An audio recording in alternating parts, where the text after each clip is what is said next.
place in your dungeon cell. A bone, I'll pick with this sailor fell.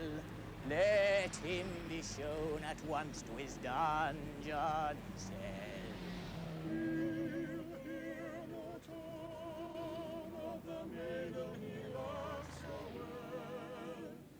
No telephone communicates with his cell.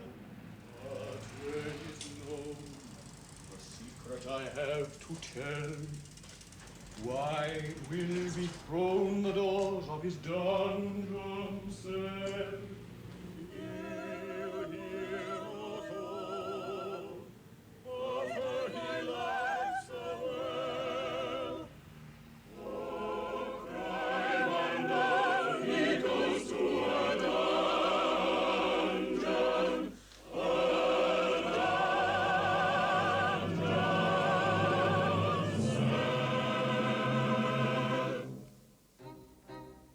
my pain and my distress. All right, mates.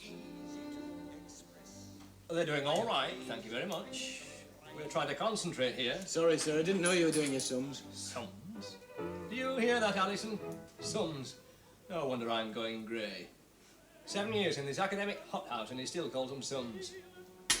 Glutton for punishment, aren't you, Bates? Every night this week, hasn't it been? Oh, I'm happy with the sets, taking them down after.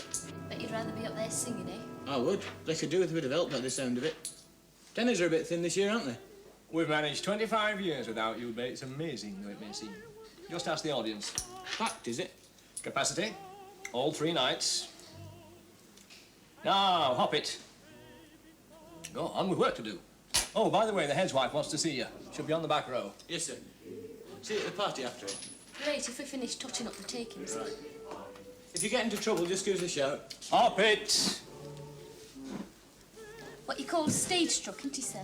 It's a pity he's not half as good at maths. He'd be set for life. Oh, joy, oh, rapture, unforeseen, the clouded sky is now serene. The God of daily all our love has hung his ensign high above. The sky is all ablaze with words and children singing on. And if I find the maiden coy, they will man the boat, decorous joy, in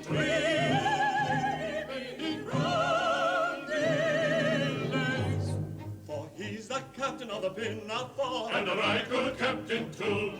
And though before my fall I was captain of you all, I'm a member of the crew. And though before his fall he was captain of us all, he's a member of the crew. I shall marry with a wife in my humble rank of life, and you my own are she. I must wander to and fro, but wherever I may go, I shall never be untrue to thee. But never? No, never. But never? Well, hardly ever be untrue to thee. Then give 3 cheers and 1 cheer more for the former captain of the Pinafore. Then give 3 cheers and 1 cheer more for the captain of the Pinafore. For he loves little Buttercup, dear little Buttercup, though I could never tell why. But still he loves Buttercup, poor little Buttercup, sweet little Buttercup I. For he loves little Buttercup, dear little Buttercup, though I could never tell why. But still he loves Buttercup, dear little Buttercup, sweet little Buttercup I. I'm the monarch of the sea, and when I marry thee, I'll be true to the devotion that my love imparts. Then goodbye to your sisters and your cousins and your aunts, especially your cousins whom you reckon up by dozens. Then goodbye to your sisters and your cousins and your aunts, especially your cousins whom you reckon up by dozens and your aunts. For he is an Englishman, for he himself has said it, and is greatly to his credit that he is an Englishman, that he is an Englishman.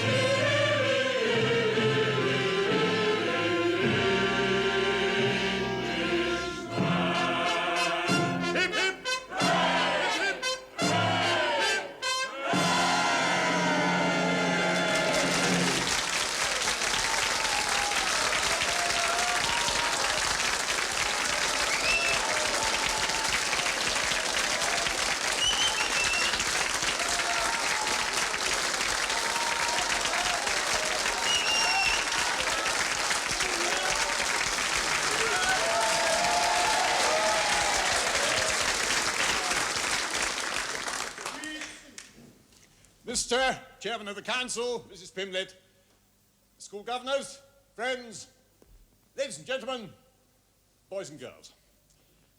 We now come to the boring part of the evening.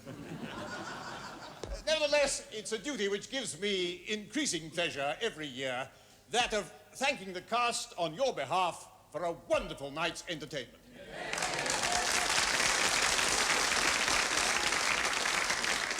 As always, I'm here in two roles, as headmaster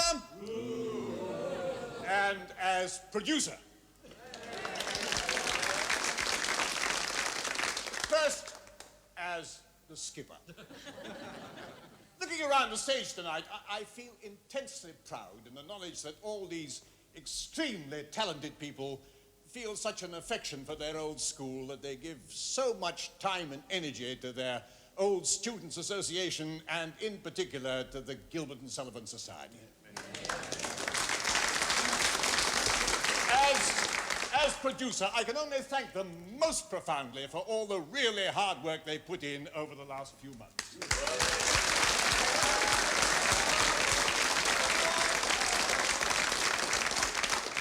As always, it's difficult to pick out individuals for particular thanks, but here goes. I don't think I've missed anyone out. If I have, there's a wet flannel available here in the wings. They can give me a wallop with it later. Thank you, the ladies of the Parent Teachers Association, for having done a wonderful job with the refreshments.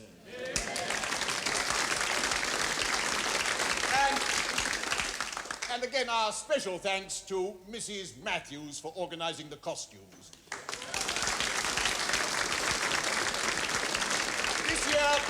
This year we decided not to hire, but to make all the costumes ourselves. Just how successful she's been, you can judge for yourselves.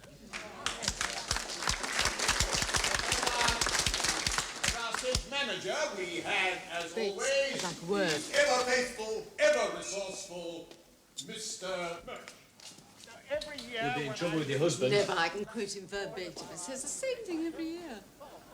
Now then, Alison, be content. She's old enough to be his mother. Sit down, Clive.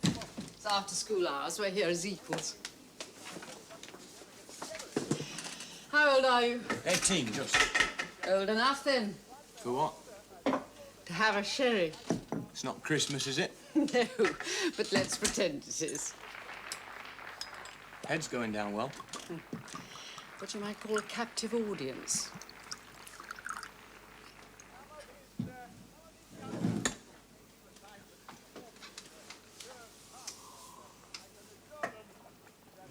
You're leaving next month, aren't you? After A-levels. Afraid so. Sorry. The head thinks the world of you, you know. Yes, I'm sorry, but, you know. What? You got to grow up, haven't you? When you get to my age, you call it growing old. When does it change? From up to old, I mean. I consider myself a very lucky man. For as long as I have Rex here playing my young male leads, I feel I shall never grow old. He never does. He looks exactly the same now as he did as a lad of 16 when he first sang this part. How long ago was that, Rex? Yeah, I'd rather forget it too. Anyway, suffice to say, I don't know what we do without him and his voice. Now, what about my three beautiful girls? How would your parents think? About the stage? Yes. Well, they like playing with the idea. But it's not something you do around here, is it? For a living, I mean. They're growing old. As opposed to up, I mean. Well, I didn't have much chance of growing up. I was organised. It was all laid out before me. Sixth form, university, teaching. Like a stiff starched suit ready for wearing. And what did you want to do? I wanted to write. To travel and to write. Why didn't you then? I met the head and that was it. And in those days, that was it. You could write now. About what? 25 years at Rowland Grammar. I might one of these days. Tell all, as they say.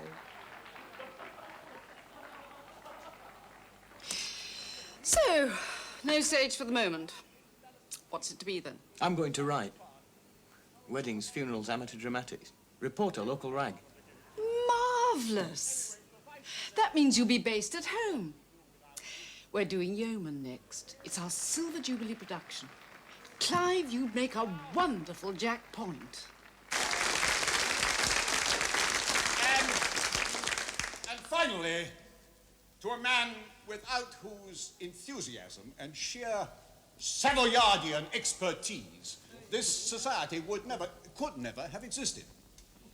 All our beloved Gilbert and Sullivan operas hinge on a central character, a clownish, puck-like creature, very often the symbol of inept bureaucracy, or simply a poor Chaplin-esque victim of it. But as every producer knows, without a figure of real authority, athleticism, and humor, the show goes out of the window. Ours, all 25 years of them, have remained securely indoors. Thanks to a succession of brilliant performances by my old friend and colleague, Rowland Matthews.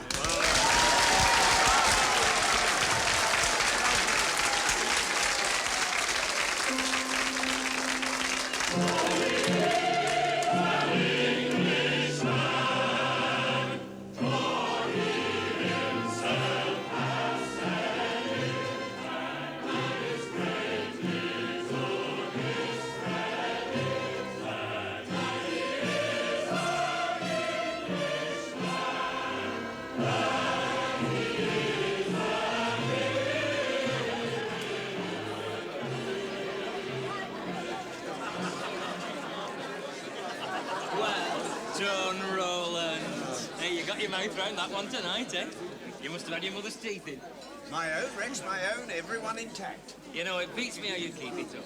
How do you do it? What's the secret? It's the up and down motion, never miss, night and morning. Is that a fact? The teeth. Now, fella, another triumph of precision. You've never missed a beat in 20 years. Never? Well, hardly ever. See my wife? Oh, she's over there talking to Taffy. Yes. Hey, they're sharing a sausage roll, one at each end. Well, I better get to her then before they meet in the middle. Rowland, just the man I want to see. Come over here and meet my bank manager. I thought he was the chairman of the council. She's both. How convenient. Come over and meet him anyway. He thinks you're marvellous. What does he think of you? That's more to the point. Oh, she's pretty good herself. Oh, it's too lovely. We'll have to keep you in the cupboard. A nice idea. He was just saying, Rowland, you're better than a pro. I meant it too. Oh, thank you very much. I think you must love it up there. Oh, I do. I wouldn't do it if I didn't. He's an old show-off, aren't you, love? You should have seen him taking us for English. Lawrence Olivier wasn't in it. Ah, well, you were always such a good audience. Like Ella's like. Drove him hairless, didn't we, Well, love? not quite, I hope. Well, it's been nice meeting you. I'm glad you enjoyed it. Look at the missus. Yes, she was over there somewhere. Follow the glow. She's basking in the reflected glory. Svenne VDV. Don't throw laurels, please. Just signed checks. Do no good from me. They bounce from here to Pontypridd. By Pontypridd. For there lies the remains of my account. That'll teach you to make cracks about me singing, you cocky little bugger. I give up. You're smashing. Terrific. Thank you. Now you're talking. In small doses. Come. All right, Rex. He's a theatrical, delicate. Take care of him. Schoolboy opera stars, I eat him alive. Seb, I was wondering where you've got to. People to meet. Oh, yes, it'll be next. Evening, Bates. Catch the show? Just the finale. What do you think? Very good. You think the schools was better? Of course he did. He was in it. Don't embarrass the boy. Embarrass Bates here? That's beyond even my capability. You were in good form tonight, sir. Very verbose. Both. Erudite, John. He means erudite. Do I? You better. Alison's looking for you, Bates. She's over by the chicken rolls. Tap. Beats me. What does? Who are those two, Bates and Alison Clegg? She's mine like a razor's edge. State skull going up to Cambridge. And young Bates Has there. more real talent in his big toe than 1,000 Alison Cleggs. Look, it was a marvellous set, your best yet. I hope they appreciated that, all. Do they? They just don't realise what's involved, the effort it takes. It's like singing. You're either born with it or not. That's their attitude. And yours? Oh, I know different. I'm envious of you. You're very lucky. To have been born with it. No, to have the skill, the vision. Oh, don't be so damn touchy. We're all very lucky to have you. I'm tolerated, Glenda, tolerated. Thank God the gods had art on their divine curriculum or I'd be out of a job. What do you mean? It's a classical pursuit, obligatory. No good school's complete without it. Well, I used to enjoy it. But you shouldn't have, Glenda. Education's not a thing to be enjoyed. It's toil, glorious toil. All finished then, sir. Money straight and the book spent. Account is complete. Have a chicken roll. You're very full of yourself, Bates. Been at the headmaster's sherry again, have you? As a matter of fact, I have. I thought as much. That's meant for governors, you know, and VIPs. Well, he's not a governor. Yet. I'll leave you to him, Alison. He's giving me the creeps. Oh. Well, what's she want? Who? The skip's wife. Oh, wanted to know what my plans were after advance, what I was doing. And you told her? Yeah. After a sherry.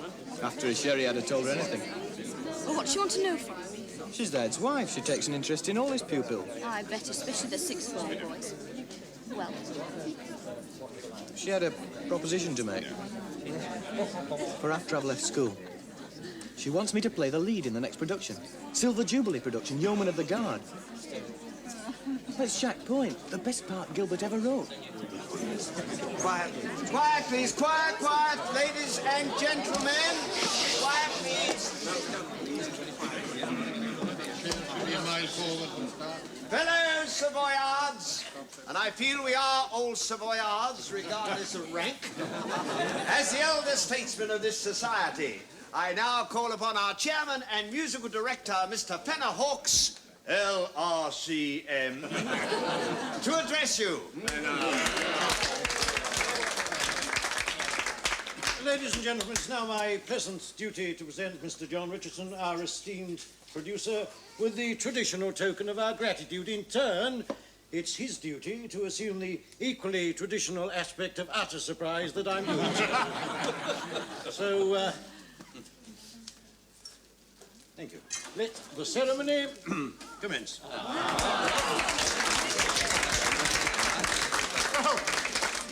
What a pleasant surprise. Thank you all very, very much once again. Now, again, by tradition, it is my duty to inform you of the title of our next production. As you know, we'll be celebrating our Silver Jubilee, and your committee and I have decided that so auspicious an occasion should be celebrated only by a production of the most auspicious of the Savoy operas, The Yeoman of the Guard.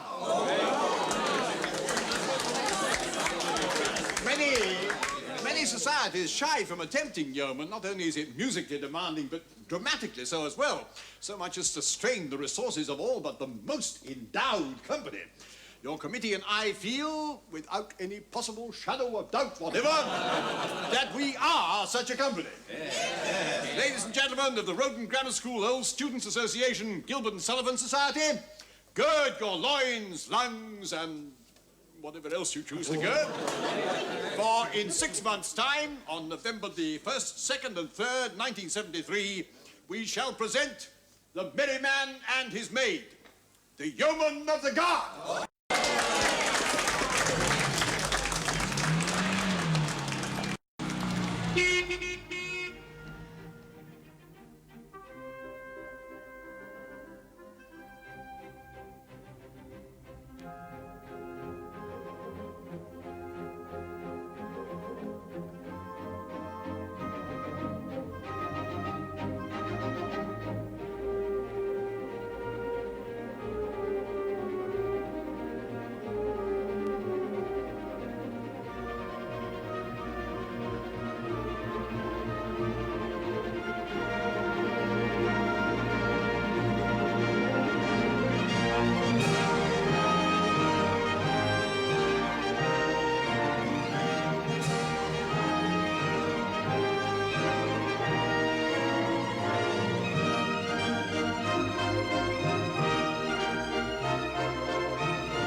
no right whatsoever. I have every right.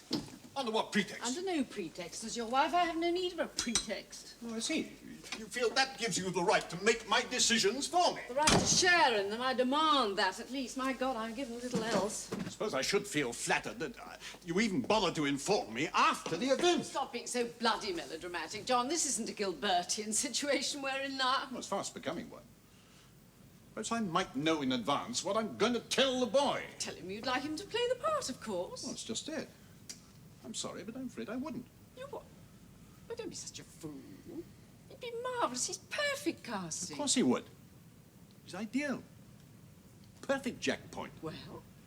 What about Rowland Matthews? Oh, John, you must be joking. Yes, I'm. But he's over 50. He's 55. But playing's a young man's part. A lovesick jester, agile, acrobatic. The piece hinges on his credibility. Oh, John, you can't be serious. I only wish I weren't. John, this is the Silver Jubilee production, and you suggest jeopardizing it for the sake of sentiment. A reward for faithful service. My God, it's an operatic society we're running, not a branch of the British Legion. You settle for that job, then, with the paper? What do you mean? Come on, Clive, give me a flipping straight answer for once. Yes.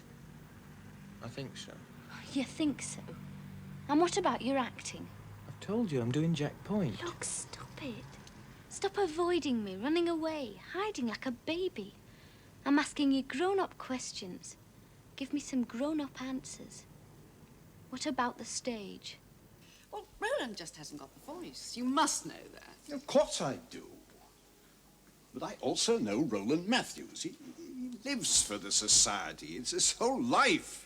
Make him sound even more pathetic than he is. All right, he's a mediocre English master with a second-class degree. We're all mediocre, otherwise we wouldn't be here. Some are more mediocre than most. And some try to salvage something from their mediocrity. Rowland Matthews has. Just twice a year, he's up there, someone to be reckoned with, cut above the rest. A reward, you say? Yeah, he deserves a reward. First bloody prize for effort. Well, are you going to have a go professionally, or aren't you? Of course I'm going to have a go. When? But give me a chance, will you? Have bags of time. Who knows what'll happen? I know damn well what'll happen. Me out of sight and sound at university. You'll play your part and be brilliant. Toast of Roden. You'll have your cosy little job and a bit of money coming in every week. Nights with the lads. Cock of the ruddy midden in no time. And up to your flipping neck in it. Part of the bloody landscape. My mum and dad, they're nervous about it. Clive, they're middle-aged. You're all they've got and you're nice to have around. But you've got something. Something special. You can't ignore it. If you don't try, you'll be miserable all your life. They just get a bit of experience first with the old Oh, boys. experience. Don't kid yourself. I don't know. Honest, I don't. Skip's wife, she was delighted. Well, of course she damn well was.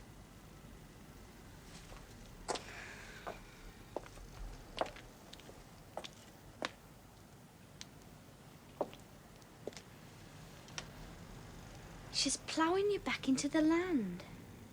She'll dig in her roots and suck you dry. Don't you see? Her, your parents, even the skip. They're all has-beens who've never been. To them, you're a great new energy source. Well, cut them off and let them die. Sod the skip's wife. Who do you want to kiss? Her or me?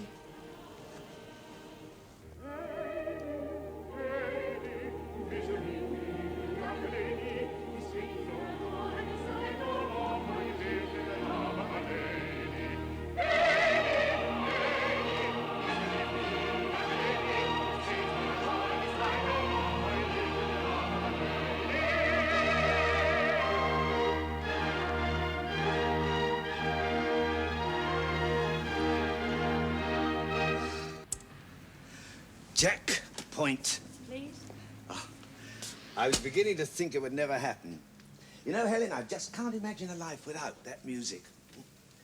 I'll never forget sitting at my granddad's feet on Sundays after chapel, snug between his polished bull-nosed shoes and drifting on a cloud of St. Bruno. He'd lie back in his chair, close his eyes and sing, Take a pair of sparkling eyes, hidden ever and anon in a merciful eclipse. I suppose it's like that for everyone, this music. Nostalgic. It's so unpretentious it hurts. You were very good tonight. Was I? Not getting past it, am I? Oh, that'll be the day.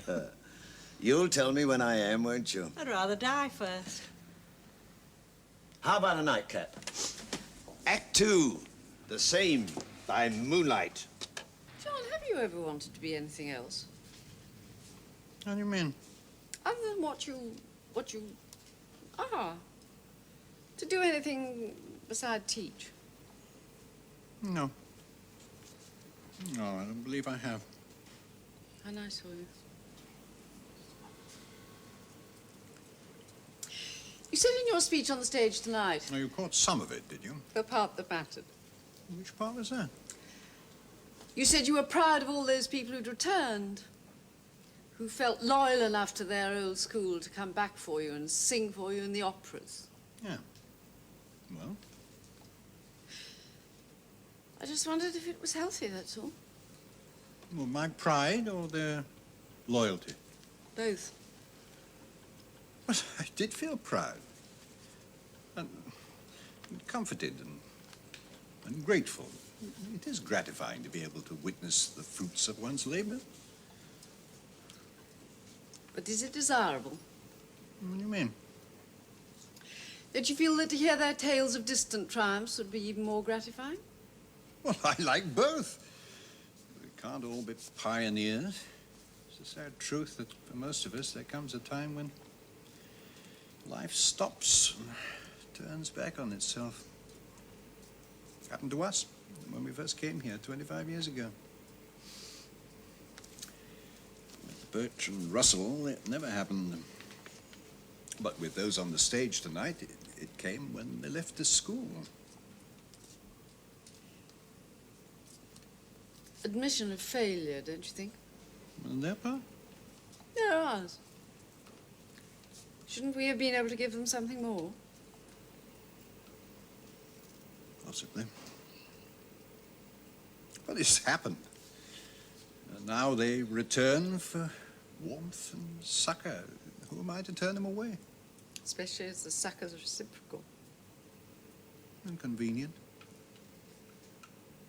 And harmless. What are you going to do about it, then? So what are you going to do about it? About what? About what? About the job. About the part. I don't know.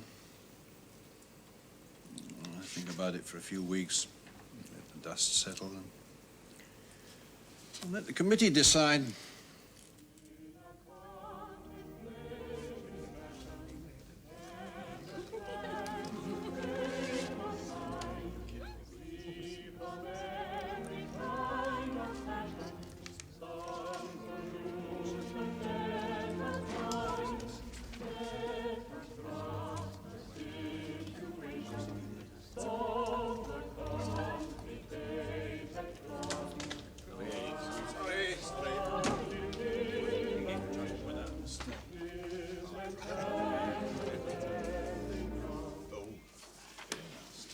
Now, ladies and gentlemen, have I your permission to sign the minutes of the previous meeting as read? As we're pressed for time and we've rather a heavy agenda to get through, thank you. First, apologies for absence from Rowland Matthews. It appears to be enrollment night at his evening class and he's forced to attend. He phoned me this morning. Is he teaching or being taught? I don't know. Oh, well, that's a good straight answer. Yes, but I thought we'd get the meeting off on the right foot. I like a man who speaks his mind. Yeah. You don't come across him these days. You don't. Not many honest men about. Definite scarcity, I would say. A rare bird. We're very lucky. We are. I'd like to propose a vote of thanks to our chairman for starting the evening's proceedings on such a forthright and honest footing. I second that. All those in favour say aye. Aye. Carried unanimously, thank you very much. Right, number one on the agenda, costumes. No comment? Yes, we must hire next time. Yes, we must. Afraid so. Oh, come on. Under the circumstances, Mrs. Matthews did a good job. Yes, and under the circumstances, I looked like a cross between a Yankee footballer and Napoleon.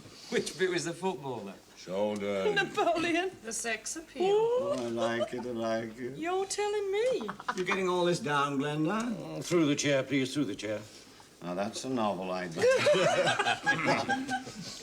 Setting the personal vanity of individual members of the cast aside, we did save £200. By not hiring? Yep.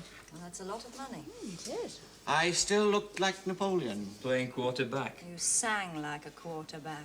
Playing Napoleon. Oh, thank you. Donal, you're the artist. What did you think of the costumes? On what level am I to judge? The aesthetic or the expedient? Preferably both. Economically, of course, they were obviously excellent, if the figure is to be believed. It's correct. Arrived at systematically, logically, not emotionally. Aesthetically, they were disastrous. Makeshift, piecemeal, inaccurate. In a word, tatty. I think you're all bloody ungrateful. Nevertheless, they were tatty. And what if they were? We're not professionals. Mrs. Matthews worked damn hard on those costumes. A damn sight harder than some I could mention. Well, I was asked for an opinion. Well, you've given it, so shut up. I'm not going to sit here and Order, Glenda, order. Now she's a right to put Timothy in. Order, please.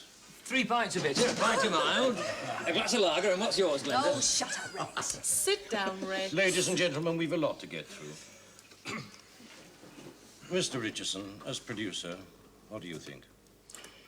Well, I think as regards our next production, the decision's made for us. The costumes for yeomen are much too difficult to be made domestically. We must hire. Yeah. But I think our thanks should go on record to Mrs. Matthews and her helpers for the wonderful job she did in dressing Pinafore. I propose. I second. Hypocrite. Who the hell is she calling a hypocrite? Ladies and gentlemen, please. Those in favour. Carried unanimously. Right, and now the next production points arising. Mr. R? A point certainly has arisen. A very sticky point. I have a casting problem. Now, normally, as you know, I wouldn't dream of taking up the committee's valuable time with a matter of this nature, but the particular predicament I find myself in at the moment leaves me with no real alternative. Apart from that, I personally would value your advice. A decision has to be made about Jack Point. As you know, the show virtually hinges on a part. Yes, what about it? We have to decide who is going to play it. Oh, a private buffoon is a light-hearted loon if you listen to popular rumour. He's so joyous and bright from the morn till the night, and he bubbles with wit and good humour. He's so quaint and so terse, both in prose and in verse, yet though people forgive his transgression, there are 1 or 2 rules that all family fools must observe if they love their profession. There are 1 or 2 rules, half a dozen maybe, that all family fools of whatever degree must observe if they love their profession. If your master is surly from getting up early and tempers are short in the morning, and inopportune joke is enough to provoke him to give you at once a month's warning, then if you refrain he is at you again, for he likes to get value for money, he will ask then and there, with an insolent stare, if you know that you're paid to be funny. Oh, it adds to the task of a merry man's place when his principal asked with a scowl on his face, if you know that you're paid to be funny. For your head it may rack with a bilious attack, and your senses with toothache you're losing. Don't be mopey or flat, they don't fine you for that if you're properly quaint and amusing. Though your wife ran away with a soldier that day and took with her your trifle of money, bless your heart, they don't mind. They're exceedingly kind. They don't blame you so long as you're funny. It's a comfort to feel if your partner should flit. Though you suffer a deal, they don't mind it a bit. They don't blame you so long as you're funny. Young Bates has been telling his friends he's been offered the part.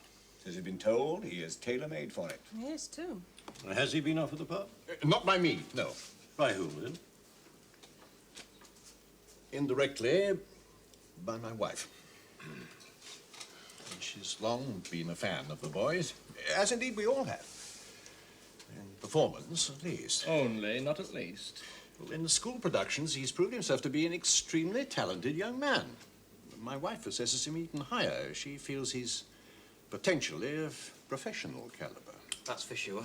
It appears to me that is not the question. Without wishing to be disrespectful, Of course not. may I ask on what authority Mrs. Richardson has taken it upon herself to dispense the roles in our next production?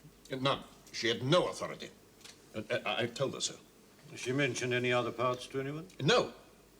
Though, to be fair to her, she didn't actually offer point to Bates. She merely suggested to him that he'd be ideal for the part. That'd be enough for Bates. Exactly. Well, I'm worried about Rowland. Hearing the rumor about Bates playing the part. Well, that's what we have to decide. What? If it is just a rumor.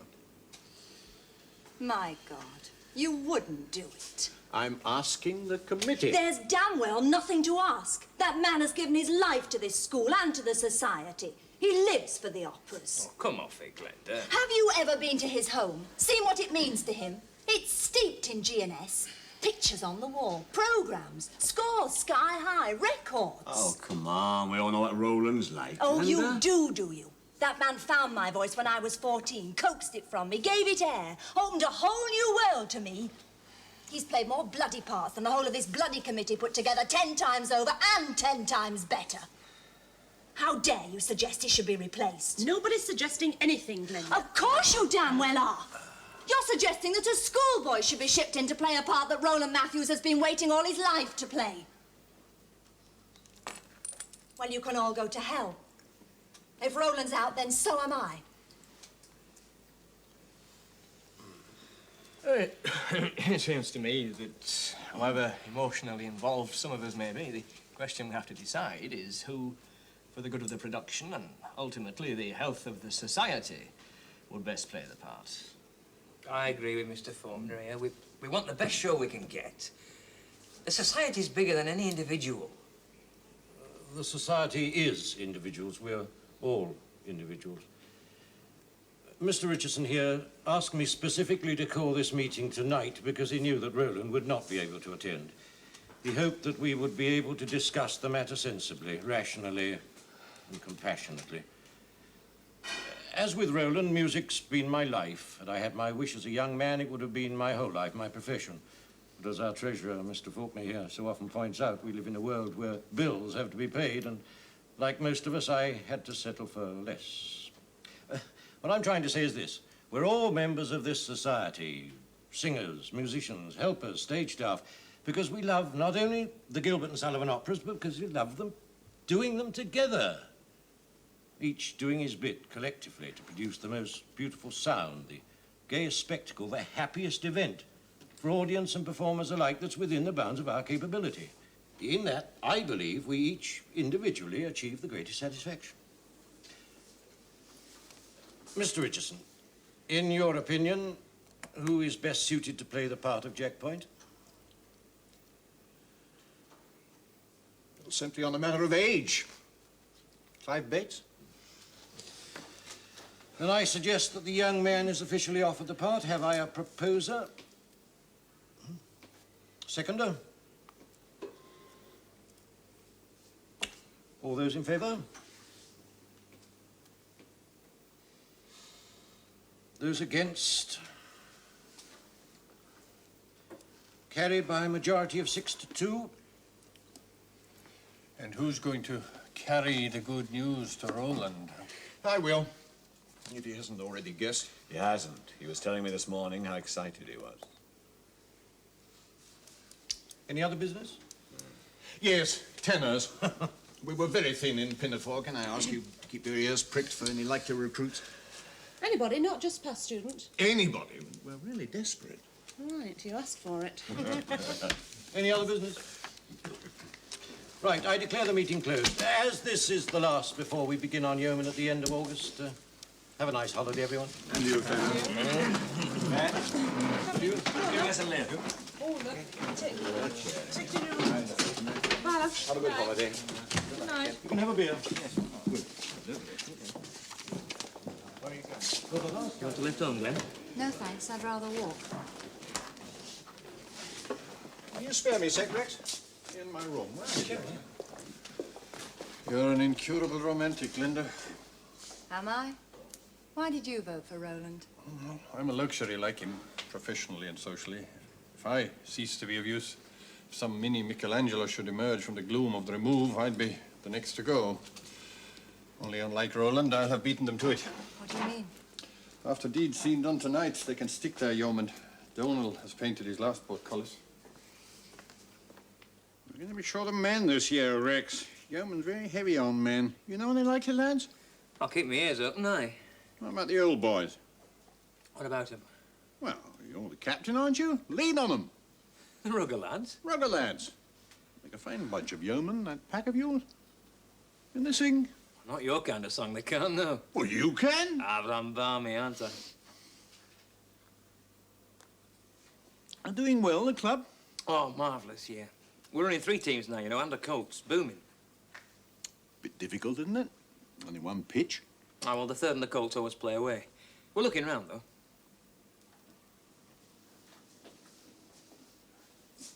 School pitch? But what about the council? It was them chucked us off in the first place. Oh, councils are all bent these days. Don't you read the papers?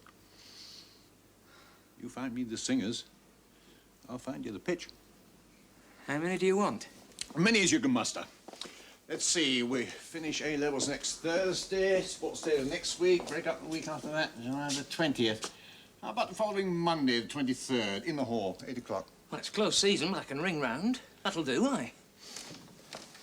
Oh, sorry, am I butting in? No, I just finished. Oh, how's the family, Rex? Fine. How many have you got now? 3, 2 girls and a boy. Oh, my God, you make me feel old. Oh, you don't look it. Oh, no wonder you were head boy. John always picked the charmers. Right, well, I'll see you on the 23rd. And you just want singers? You provide the bodies, we'll pick the carousers. Aye. No. Please.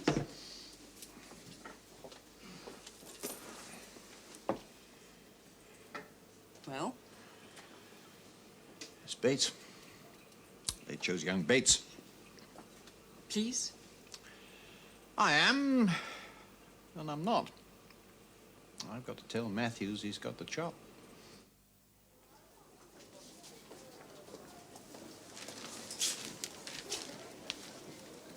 Where are you going for your holidays, Rowland?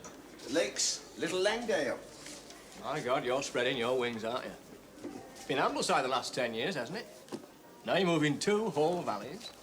Who put you onto that, Thomas Cooks? Recommended. We felt like a change anyway. It's as good as a rest. It is. We're trying Brittany this year, going down in the van. First time the kids have ever been abroad. They've been to Wales, haven't they? Yes, they've been to Wales. Same race, really. Celts.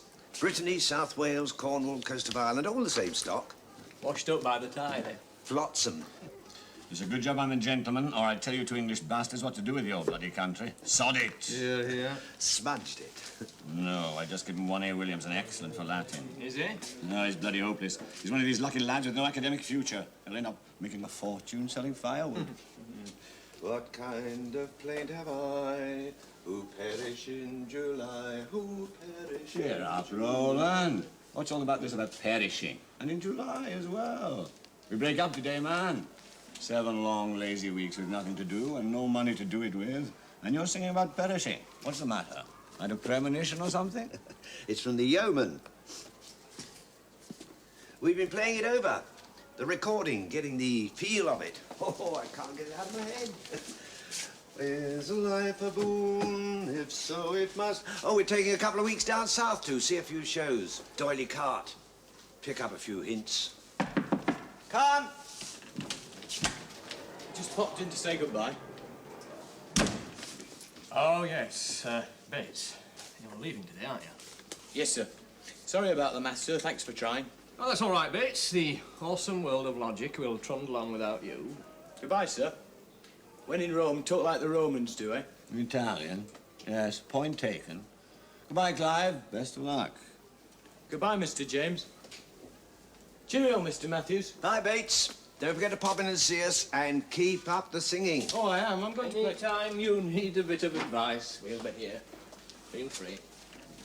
Cheerio. Goodbye. What's he going to do with himself? Local rag, a reporter, I believe. Oh, no. What a waste. What a terrible waste. He's a very talented boy.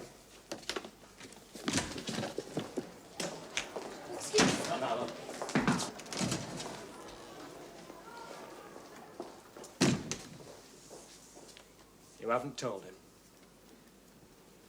Not yet, no. haven't got round to it. You haven't got round to it? The man's making a bloody fool of himself in front of half the staff room out there, and you say you haven't got round to it. What about Bates? Have you told him? I've mentioned it to him, yeah. He's just popped in to say goodbye. They were face to face. If it hadn't been for me, he'd have destroyed old Matthews. Is he gone now? Oh. Bates. Yes. Thank God for that. Oh, don't thank God, thank me. You took it upon yourself. To tell him, yeah, I know. And I will. In my own time. It's just that... Well? I don't much relish the job, that's all. My name is Basil. I'm married to a boy called Bond. We have a happy union. They call us Basil and Bond. And we're all queers together. Excuse us while we go upstairs. Yes, we're all queers together. And that's why we go round in pairs. My name is Basil. All right, lads, that'll do. So. No good. No good. Oh, perhaps if they tried it a bit higher. No, it's hopeless. At the pitch? Yeah. Bargain's a bargain. You can have the pitch. As long as you don't let them sing on it.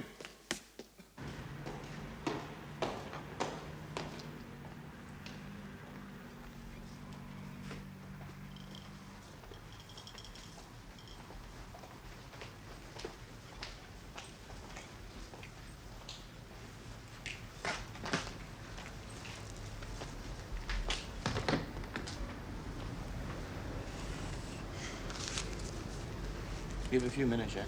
Yeah, I know. What time do you get there? Around 5. I have to change umpteen times. Sad. Well, of course I'm sad. Once I get on the train, that's it. The end of the first quarter of my life. You're only going off to Cambridge, for God's sake. Come on, you talk as if you weren't coming back. I'm not. Not this Alice in any road.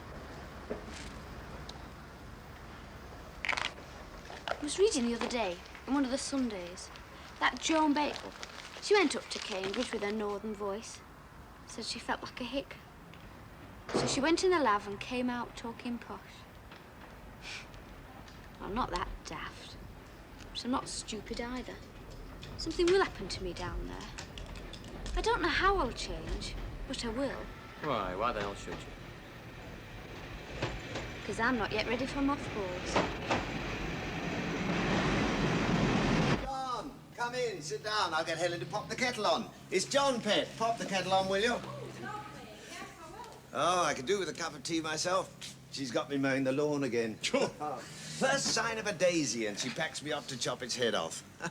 She's a funny woman, Helen. Gets all steamed up about battery farming, runs bazaars for day-old chicks, but day-old daisies, no trouble at all. Dual morality is a common failing.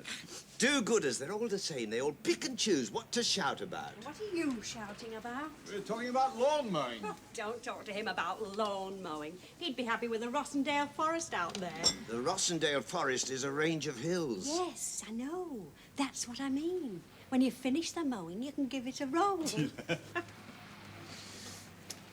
For 35 years, I've been taking her on, and I always lead with my chin. Do you know what I wish, Clive?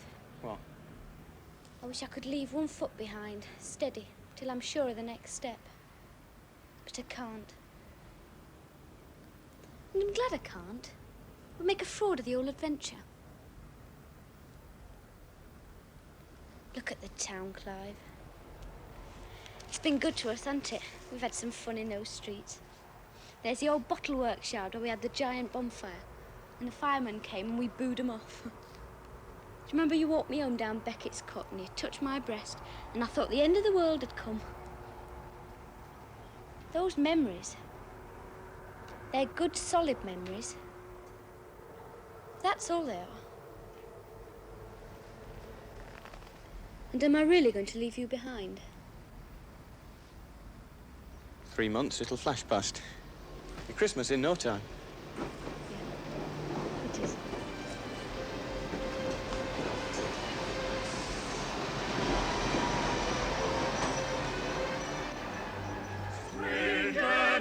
venture, maiden wedded to a groom she'd never seen. Groom about to be beheaded, even out on Tower Green. Groom in weary dungeon lying, groom as good as dead or dying, for a pretty maiden sighing, pretty maid of 17.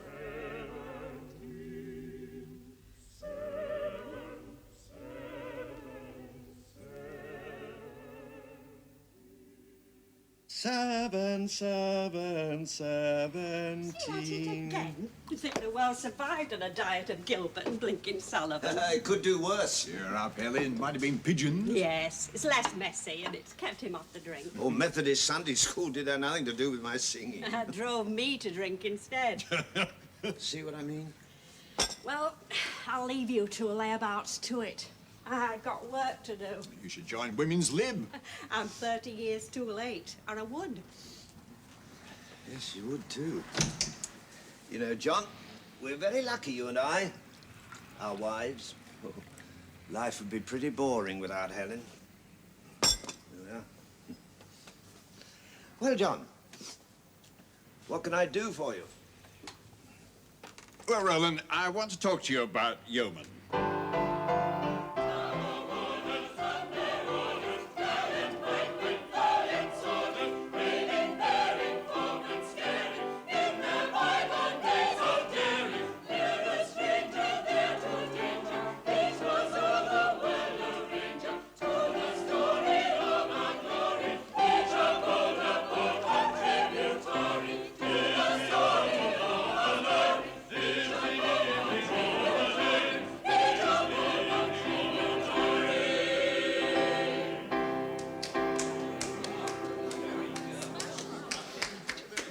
Not bad at all, but you're all enjoying it too much. We've had our fun over the past month, but now the principals are here with 3 weeks to go, and we're here to work. If we don't get it right now, we never will.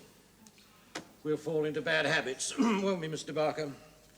Well, now we are all together, I thought for pipe openers we'd go from the middle of page 178. No, 176, that's just the after your prayer. Will you have a look at it now while I have a word with Walter? Try to remind yourselves of the exact structure of the score. We come to interpretation later. Thanks. So, what happened to the boycott, huh? Got at you, did they? Did a Watergate? Dug up some secrets out of your past? They rely on me. There's no one else. Skip came to see me.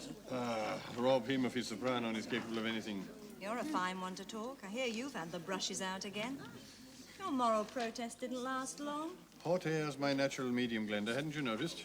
It's wonderfully fluid. Minimum responsibility with the maximum satisfaction. Sounds like a new kind of birth control. This is your big chance, Batesy. I'm putting you in a strike and I'll get yourself warmed up. Raring to go, are you? Never better. Are you in this bit? Well, aye. Point solo. Christ, it's the dying bit and all. Baptism of bloody fire, eh? What's up with you? You're not nervous, are you? What have I got to be nervous about? Have a nice holiday. Oh, memorable. Went in the van to France, Brittany, one of these camping sites. Oh, lovely. Marvellous. Kids got dysentery after 2 days, me after 3. What about Betty? Oh, right as bloody rain. Constitution like a turnip, that one. All right, ladies and gentlemen, we'll have a muddle through. Remember the plot. Leonard, whom Elsie loves, is now Fairfax, but Elsie doesn't know it. Then Leonard reveals himself to her as Fairfax, and they rejoice, and Jack Point enters, heartbroken and dying. All right, Elsie? Yeah. And that's bar 9, 178. 176. And Fairfax, remember, handsomely dressed, attended by other handsome gentlemen. I'll take some casket. And stand by Jack Point. All right, Walter? Thank you.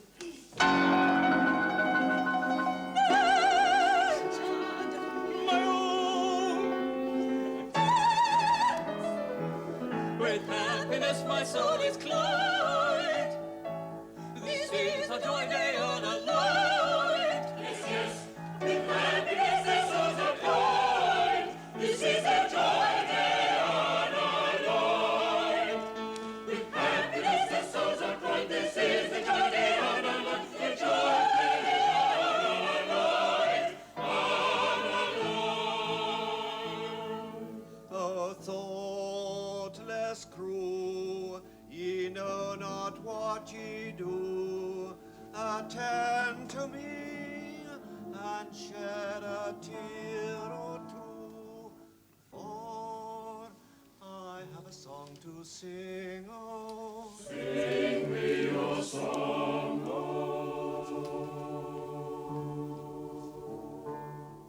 It is sung to the moon by a lovelorn loon who fled from the mocking throng. Oh, it's the song of a merry man moping mum, whose soul was sad and whose glance was glum, who sipped no sop and who craved no crumb, as he sighed for the love of a lady. Clive. Bates!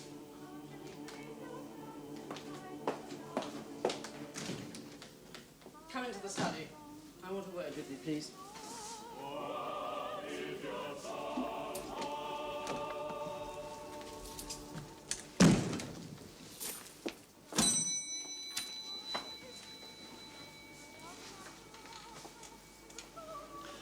I want you to know this has nothing to do with me. As far as I was concerned, you were to play the part. The committee wanted you. They sanctioned your casting. It was cut and dried. I can't understand what's happened. I'm just as upset and angry as you are. Bates! Don't be such a spoilt child. You've got to be adult about this. It's a blow, I know. You'd set your heart on the part. But he told me that he wanted... That he had you in mind for the part. I know, and so did I.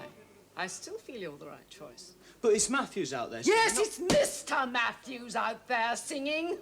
As he's done brilliantly for more years than you've lived, my lad, and don't you forget it.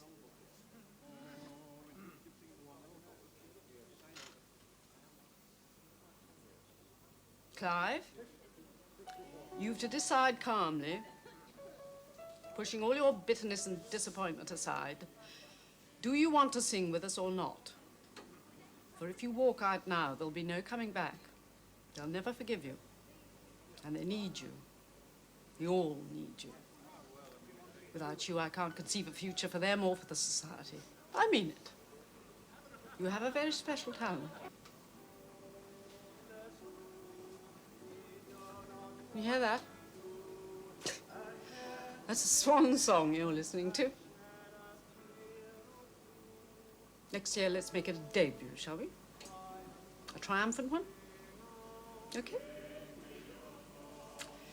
Now, you go in there and help the tenors out. You said yourself they were getting a bit thin this year. All right.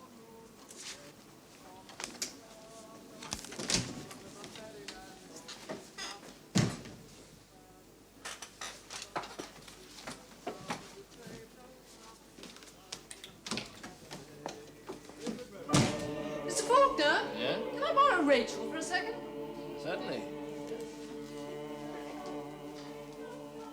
Rachel, will you pop into the hall and tell the headmaster I'd like to speak to him for a moment? How are the tickets going? Fine. Nearly sold out Saturday. Marvellous, but don't forget our four.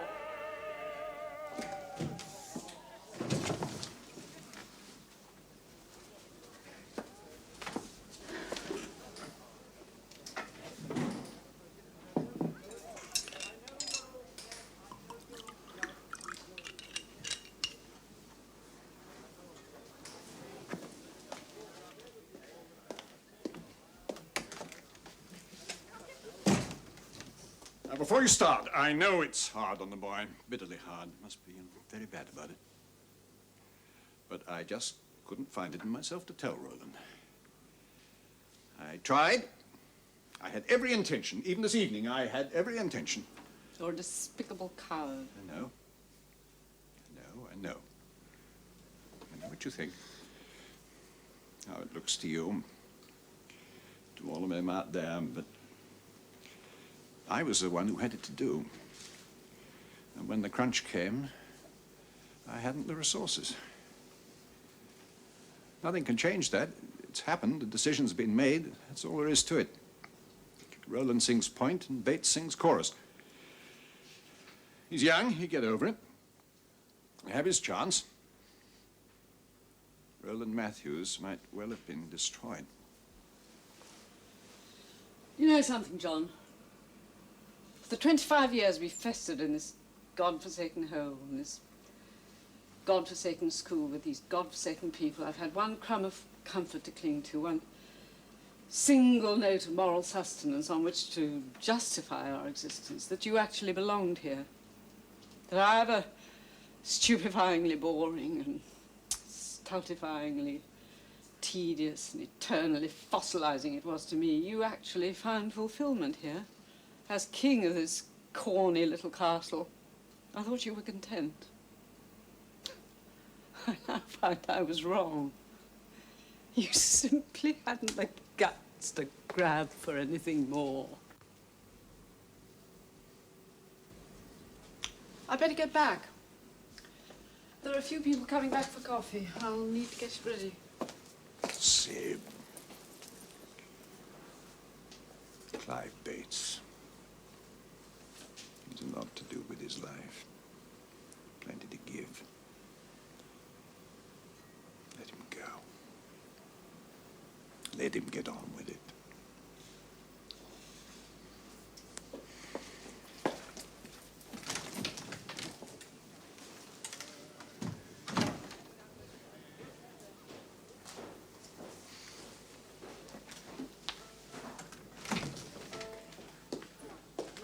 Faulkner, can I borrow Rachel for a second?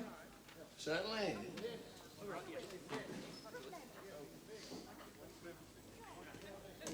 Can you pop in the hall and ask Mr. Matthews if I can have a word with him? Thank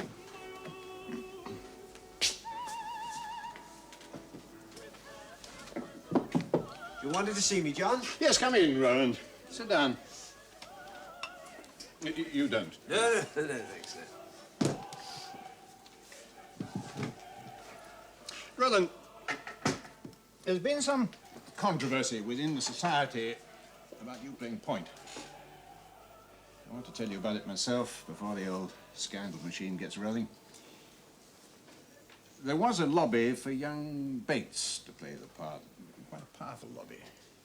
He's a very talented boy. Yeah, I think so too, but not quite ready to take on point.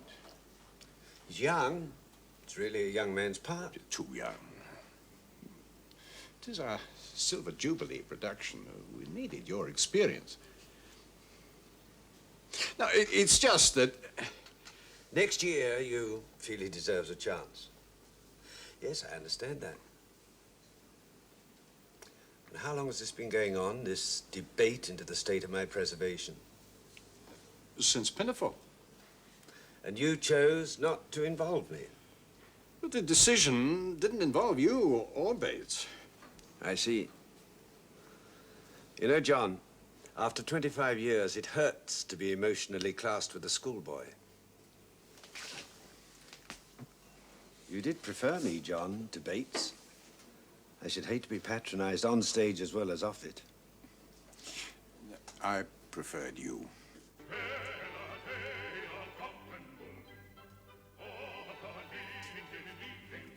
You know, John, Helen swore she'd rather die before she told me.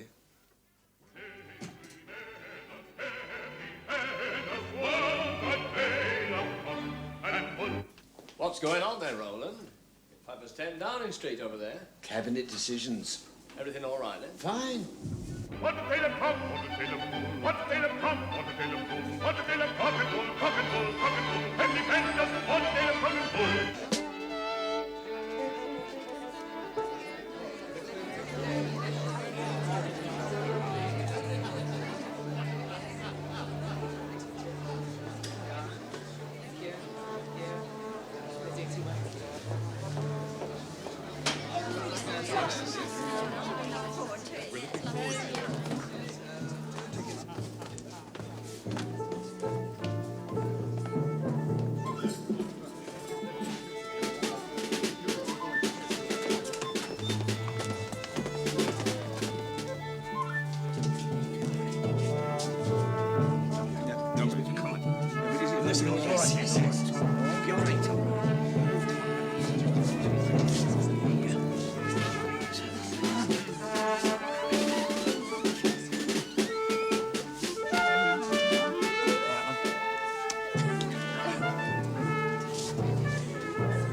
just saying, very fine team in 25 years, you must very proud. We are indeed. Well, Rowland's all right. I've enough on remembering my own lines without worrying about him. Don't worry about Rowland. He was acting parts when you were a twinkle in your dad's eye. I didn't know my dad. Never had a twinkle in his eye in his life. Boozy glaze, more like. He must feel it, mustn't he? The last time, after 25 years. He's had a good knock. He's got a good part for it. He drops dead at the bloody end, doesn't he? Oh, my God. Think of the state of us after 25 years.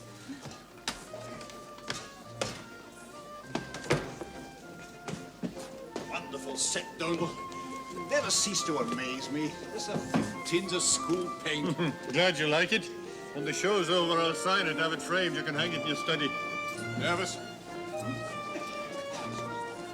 Me? No, that's one thing about having a superiority complex. I'm convinced I'm doing them a favor. How's Rowland? Just the same. Subdued. Helen says he's fine now. Oh, sad night. Oh, he'll be all right. He'll do it in his sleep. Come on, Dick. And I thought, if we were to sell our place, say, just after Christmas or around spring, then we could move into the bungalow just in time for the season starting. The Isle of Wight's still very popular. I could take in guests and you could easily get a little teaching job. Look up, love, now. Right up. I don't want to poke your eye out. Molly's keeping her eye open for a place. She wrote last week. My God, Rowland, you look a bugger in that hat. Just like Mr. Punch. Hey, put a peg on your nose and squeak, we could go into business. Make a fortune on Blackpool prom. Oh, well, best of luck, me old mate. Give him hell, eh? Cheer up, boy. It's a comic opera you're in, not bloody Aida. You're as bad as Rowland. He's on a trip or something over there, transported. I just feel a bit sort of out of it, that's all. Well, it's only natural. You're growing up, boy. You and me. Master pupil, 2 months ago, and now look at us. Teach me a thing or two about this lark, eh? If I had the chance. Oh, you'll get your chance, boy. A pal of mine back home waited 7 whole years to play for Wales. He got his chance in the end. Played well, did he? Terrible man. Made an absolute bloody fool of himself. He never got picked again. There's a moral there, Bates boy. If at first you don't succeed, give up. And it's 150p single. H24's just been returned. Best to book in advance, you know, Silver Jubilee. You're very lucky. Remember that when we come to our 50. Somebody else in my job then, thank God. Thank you very much. Thank you. Pop it in the tin, Rachel. We'll tot it all up when the heat's off. Doily can't never have this trouble down at the Savoy. Bet their dick is fit and all. Yeah, I couldn't get a word out of him. He gave me the creeps, especially in that hat. Oh, young Bates is the same. He's sitting down there, face as long as a donkey's tool. My God, I thought we were supposed to be doing this for fun, or have I got it wrong? With a voice like yours, you better hadn't have. Oh, we can't all be castrati. You what? Boy singers in Rome had their balls chopped off. If you stay up here much longer, you'll be joining them. A bed's a bed, boy. Oh. God, they take it too serious, Rowland and Bates. They want to grow up. Pair of them. They do. They're out for a couple of kids. Oh!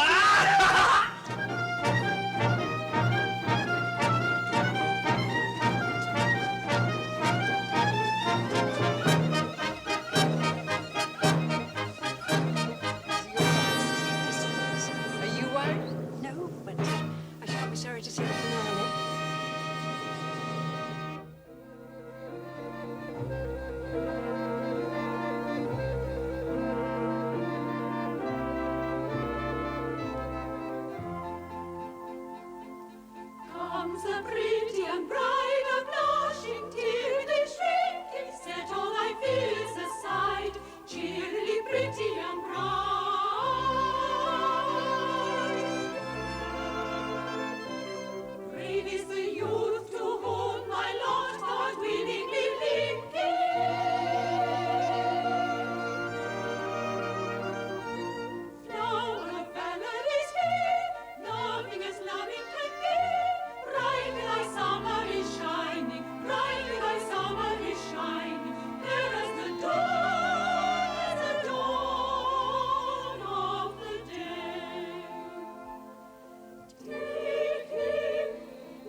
to the news, good or ill, it is for thee to say. Thy husband lives, and he is free, and comes to claim his bride this very day. No, because that's words, it cannot be.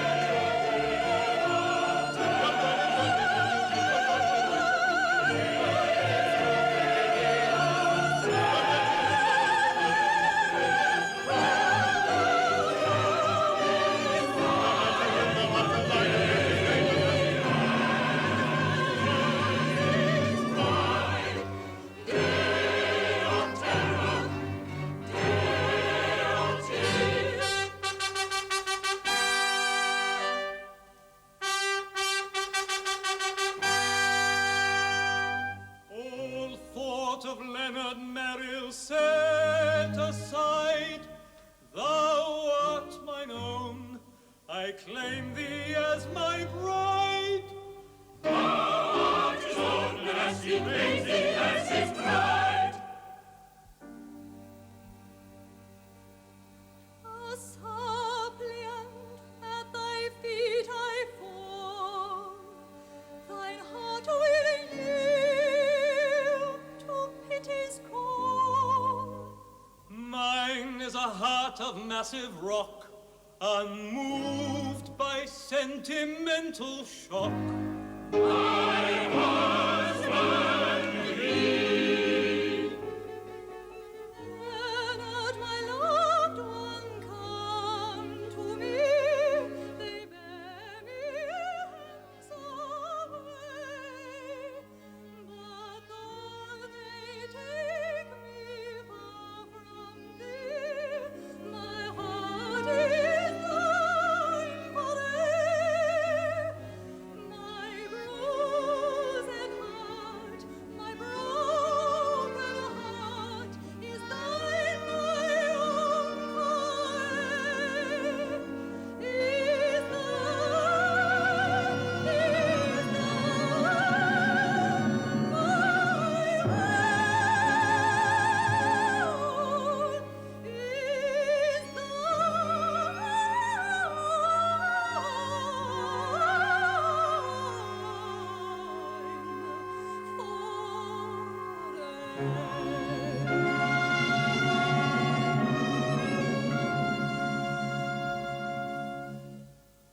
Sir, I obey.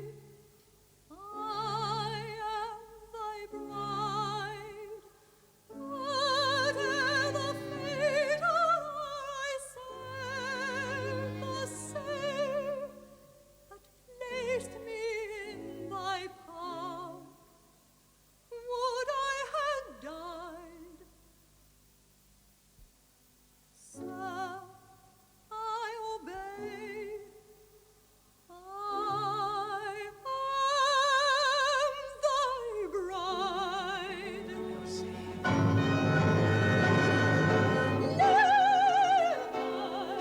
My own. With happiness my soul is cloyed. This is a joy day unalloyed. Yes, with happiness my soul's aglow. This is the joy day unalloyed. With happiness my soul's aglow. This is the joy day unalloyed. The joy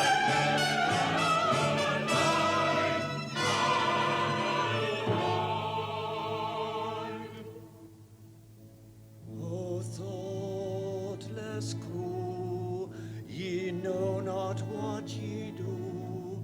Attend to me and shed a tear or two, for I have a song to sing. Oh, sing me your song, Lord.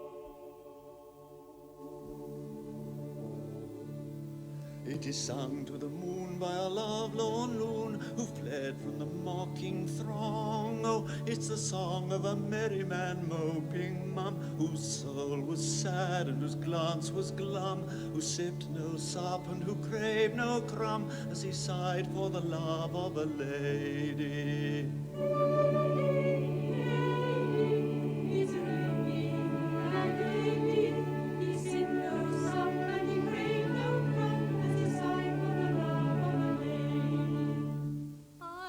Song to sing, oh. What is your song, oh?